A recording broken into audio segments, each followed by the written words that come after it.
Здраво живо, јас сум Димче, добро дојдовте во уште едно моје видео.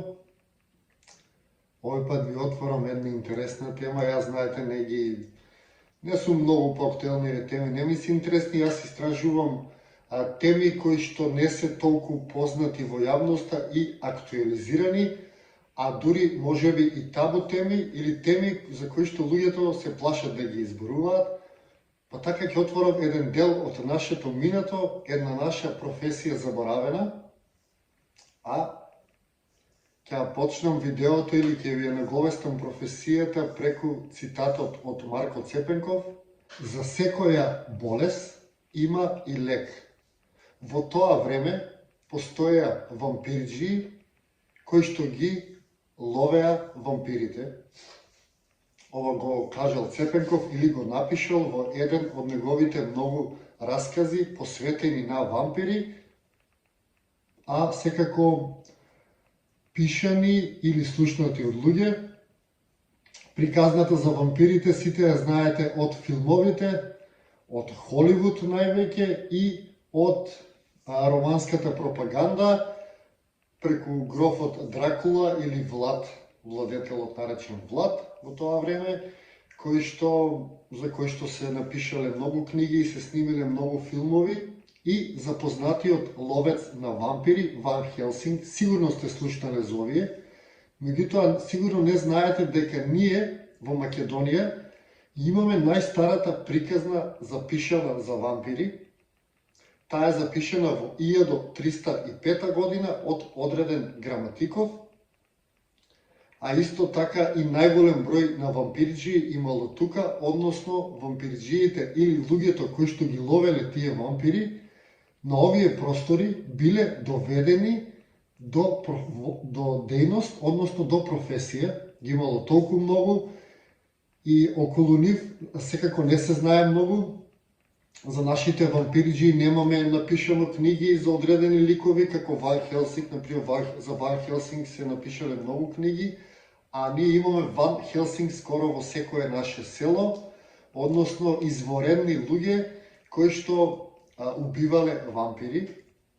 И сега да се навратам назад, сите се слушнале за вампири, а ние на овие простори сме верувале дека постојат вампири, меѓутоа сме ги доживувале малку поразлично од таа представа што ни е дадена сега во Холивуд, односно како зли луѓе кои што ја цицаат крвта на другите луѓе, на која што им е потребна крв за да преживеат. Тоа се најчесто луѓе кои што починале, па потоа се будат и прават пакости или убиваат други луѓе за да им ја зимаат крвта. А во нашето верување е слично описот за вампири, меѓутоа кај нас се делат вампирите на телесни и на енергетски, односно ние сме имале поголем проблем од тие така наречени енергетски вампири, кои што ни ја зимале енергијата, и тие за да се ослободат од тие енергетски ентитети кои што им ја зимаат енергија, повикувале човек или така наречен вампирџија кој што можел да ги спаси од тие ентитети или од тие појави. Тие има во многу, ако отворите на интернет или ако ги побарате збирките на Мисирков, ќе видите дека има многу приказни за вампири. Има приказна за вампирот од Велес, има приказна за вампирот Касаб, има приказна за вампирот кој што бил представен како животно и така натаму и така натаму. Има многу приказни за вампири и за сите тие заедничко што сите тие правеле на некој начин проблеми, меѓутоа луѓето не можеле да ги видат. Единствен кој што можел да ги види бил тој човек кој што ги ловел или така наречен вампирџија. Вампирџиите се една мистична појава во Македонија. Тие биле една цела каста, една цела лоза на луѓе кои што се обвиткани во вел на тајновитост, затоа што тие своето знаење не го пренеле понатаму, тие го пренесувале знаењето само на нивните наследници, односно тие бирале деца кои што имаат надприродни способности и на тие деца им го давале своето знаење. Тие ги лоцирале децата на тој начин што тие гледале на одредени деца дека имаат цвет на главата, или тие ги нарекувале деца кои што имаат цвет на главата, или деца со надприродни способности, па тие ги зимале кај нив и ги учеле на тој така наречен занает или вампиризам. А мене ми е многу интересно тоа, можем да ги замислам какви били тие луѓе, тие најчесто шетале со пушка, носеле разноврсни, разновидни алати, сигурно биле многу интересни луѓе, сигурно виделе многу, и многу ми е криво што нема, може би некоја слика од некој вампирџија, јас барав, но не можев да најдам, меѓутоа таа слика си ја направив за вампирџија. И како што кажав, кога некој вампир ќе дојде и ќе прави проблем во некое село, вампирџијата имал одреден начин или одреден ритуал како тој да го улови или убие. Тој е следниот.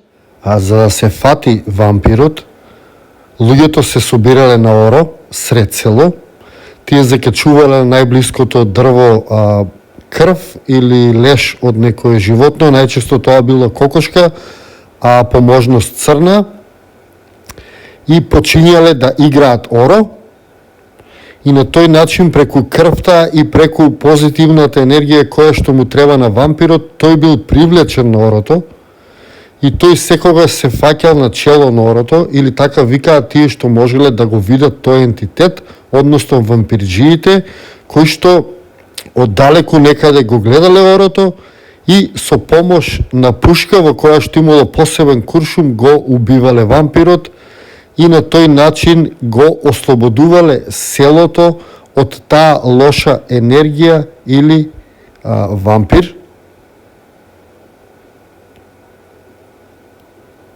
Во многу од сведоштвата за вампирите, токму овој ритуал им помагал на луѓето.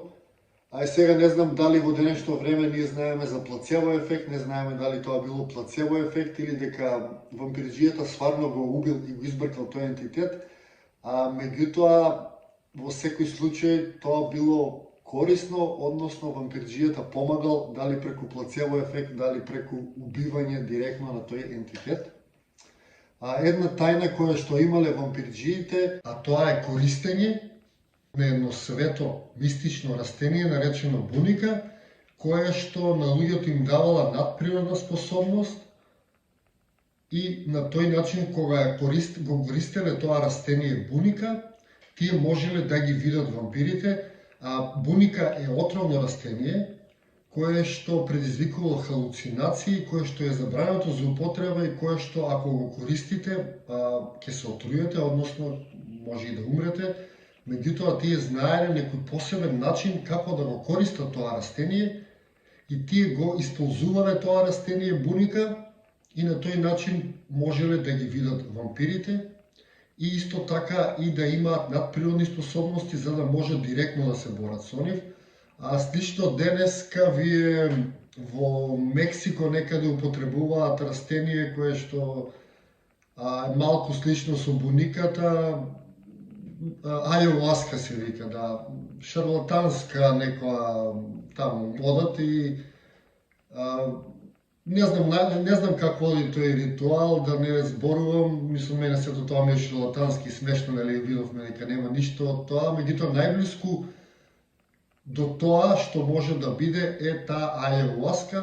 На тој начин вампирџиите ја употребувале буниката и можеле да се борат и да ги гледаат вампирите.